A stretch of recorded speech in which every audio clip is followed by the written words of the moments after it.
เขตเศรษฐกิจบึงธาตุหลวงMass Specific Economic Zone แม่นหนึ่งในโครงการพัฒนาตัวเมืองใหญ่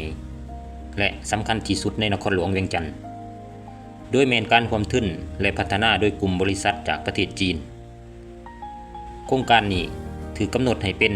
การหันเปลี่ยนพื้นที่บึงธาตุหลวงธรรมศาสตร์ใจกลางเมืองกลายเป็นตัวเมืองที่ทันสมัยแบบครบวงจร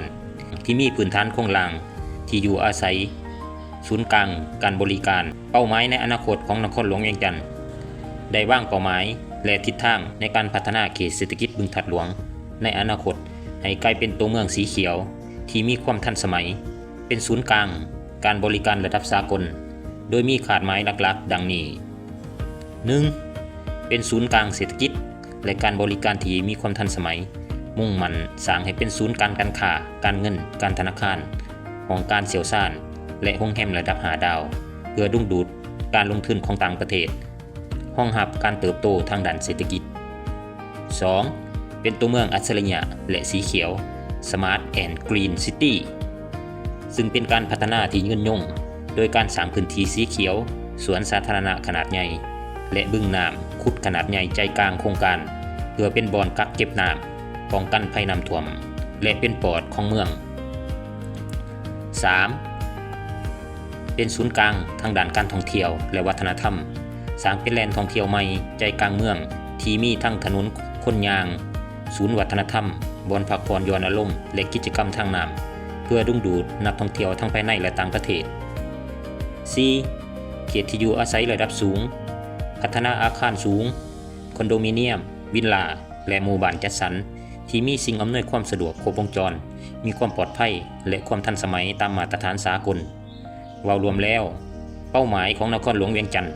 แม่นต้องหันเปลี่ยนบึงธาตุหลวงให้กลายเป็นตัวเมืองใหม่ New Township ที่เป็นสัญลักษณ์แห่งความทันสมัยเคียงคู่กันไปด้วยการรักษาสิ่งแวดล้อมเพื่อยกระดับสมหนาใหม่ของนครหลวงของประเทศให้ก้าวสู่ระดับสากล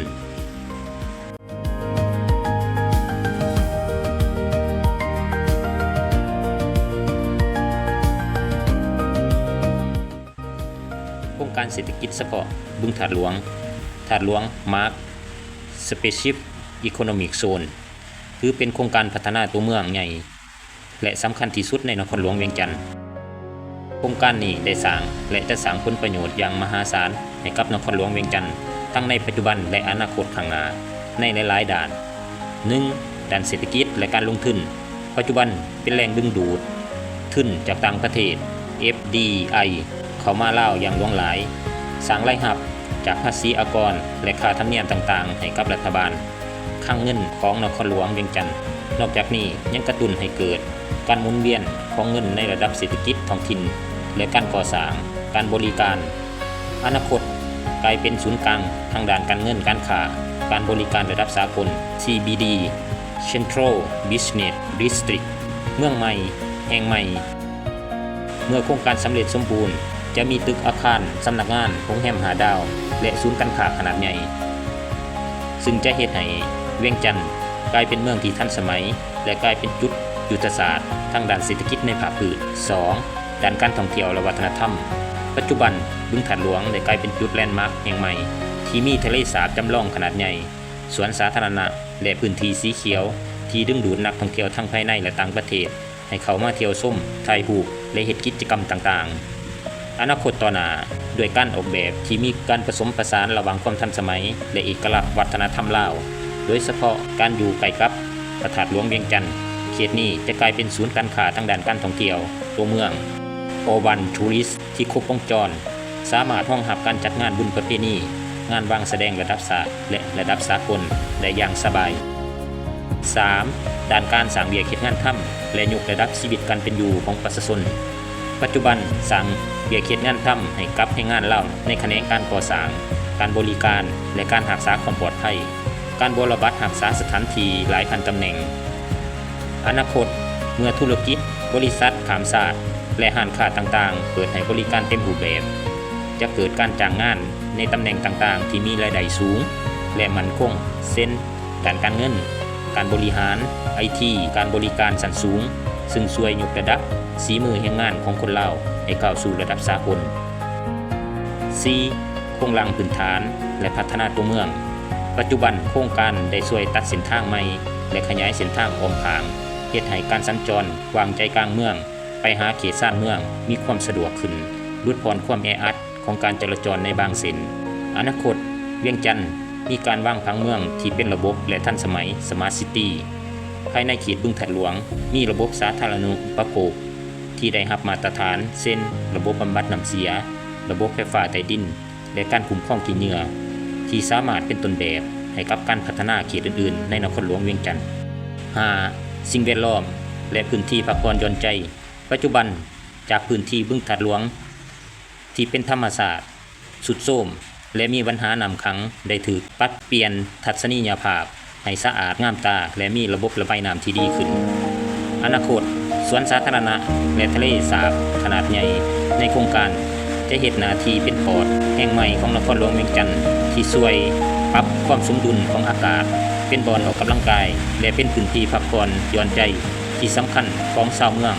ลดพรความเคร่งตึงเคร่งเครียดในสังคมเมืองใหญ่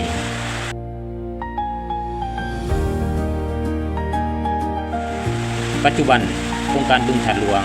คือตัวขับเคลื่อนเศรษฐกิจในระยะก่อสร้างและเป็นจุดพักผ่อนใหม่แต่ในอนาคตมันคือใบหน้าใหม่ที่จะยกระดับสมหน้าของนครหลวงเวียงจันทน์กลายเป็นมหานครที่มีความทันสมัยเป็นศูนย์กลางทางด้านเศรษฐกิจการท่องเที่ยวที่สามารถแข่งขันในเวทีสากลได้อย่างภาคภูมิใจ